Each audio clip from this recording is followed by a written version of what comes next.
Excellency, the President, the Right Honorable Prime Minister, Honorable Ministers, to you colleagues, captains of business and industry, ladies and gentlemen. As I've been introduced, my name is Emmanuel Katongole. I'm a businessman like many of you, and I'm co-founder and chairman of Cipla Quality Chemical Industries. We're involved in pharmaceutical manufacturing, and we have a presence in 21 African countries. But I'm not going to talk about pharmaceuticals and what we're doing to revolutionize the pharmaceutical industry. But 6 years ago, His Excellency, the President of Uganda, gave me an opportunity to serve my country as chairman of Uganda National Oil Company. And I shall forever remain grateful to you, sir. There are a number of opportunities and challenges in the industry, but before I give you these challenges and opportunities, let me tell you where we are. I have spent this whole week in the oil fields of the Alberton region. I can assure you, fellow business leaders, that the oil and gas industry is ready to go now. And while traveling through the Alberton region, and you see so many visitors, non-Ugandans, going to see the opportunities that are there, and we see less and less of fellow Ugandans participating, is something that saddened me. All the agreements that will lead to the production and commercialization of their resource have been signed. The host government agreements between Uganda and Tanzania for Tanzania and Uganda is signed. The shareholders agreement for the Uganda National Oil Company is signed. The transport and tariff agreement is signed. Right now, Tanzania has put in place the enabling law that will govern the East African crude oil pipeline. And in Uganda, we have done the first reading in Parliament.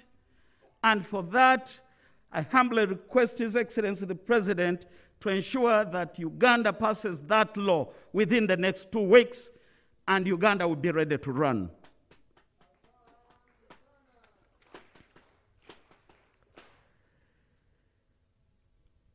CNOOC and Total, I can say, have taken their final investment decision because of signing of these agreements. And when you go to the industry, to the Alberton region, you really see work running. For the Uganda National Oil Company, we've signed these agreements and we are participating. And quite recently, the Uganda National Oil Company was granted right, and we're confident that we're going to play part of the exploration business in Uganda. But on the midstream side of things, the crude oil pipeline is almost starting. We're there. We've reached a point of no return.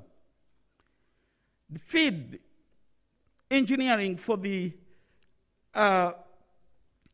refinery is also going on. A little bit of challenges here and there, but these are not challenges that we cannot surmount. We should be able to go through that. The Kampala storage terminal, 38 companies participated, and we've reduced this to 2.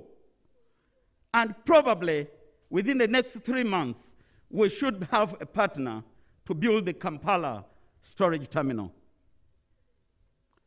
The Jinja storage terminal is functional. For the first time since the terminal was built and was handed over to the Uganda National Oil Company, it is making some revenue, and this revenue is going to the Treasury, to the Uganda National Oil Company, but also trying to address the issue of strategic reserves for the country. I have very little time, but let me tell you, fellow business leaders, let's go out and participate in this resource. it has got the potential to completely turn around our economy.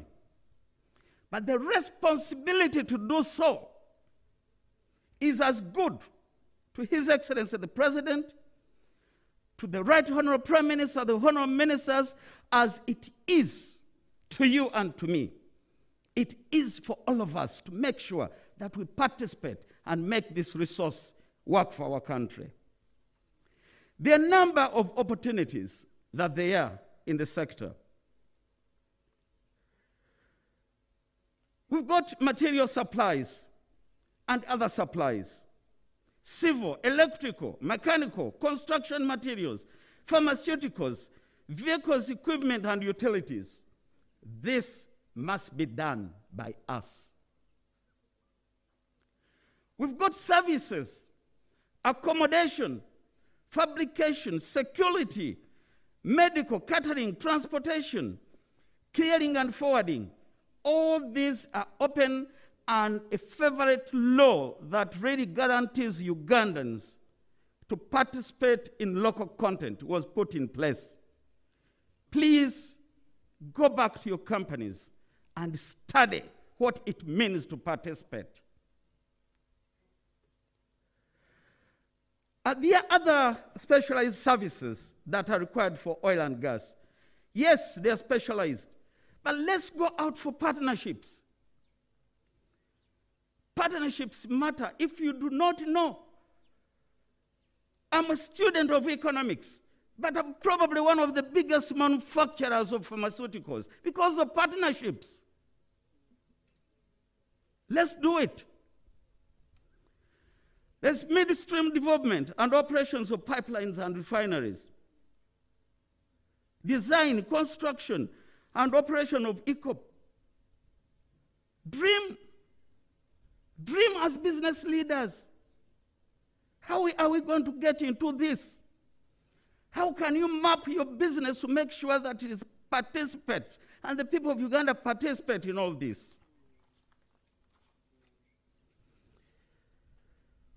Despite there's so many opportunities, there are some challenges that we see. And my brother, Dr. Ramadan Gobi, talked about financing. Oil and gas sector is capital intensive. And it requires investors to have access to large sums of capital. I have always told my board members, let's not always start by thinking about money. Let's start by ideas. Money will always follow ideas. And once we have these ideas, we should be able to address them. But I call upon the Minister of Finance to come up with with systems that can really allow access to finance, particularly to local Ugandans down there. Ramadan told us that agriculture contributes only 23% to the GDP. What can we do to make sure that with this oil resource, these farmers can access credit? There's some lady here who's been talking about an agricultural bank or farmers bank. Ramadan talks about promoting the SCF agricultural credit facility. Let's do it. Let's move. Time for talk must stop, and we really all move together.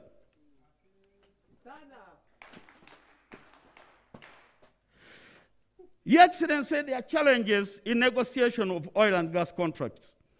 But you have taught us to add knowledge as a fifth factor of production. Yes, let's add knowledge. And we've got all these men and women who can really share their knowledge and make sure that these contracts are signed and they benefit the people of Uganda. There's standards and compliance requirements. Let's do it. I'll end by telling you, fellow business leaders, that we stand at an epoch of an opportunity that we must seize. We must seize and work for this country. It is our responsibility. Posterity will absolve us if we use this resource to end poverty in our country. Posterity will be kind to our children and the children of our children, and they will say, these men and women followed their leader, President Museveni, and they were able to move from a small economy to a developed economy. And yes, we can do it. God bless you.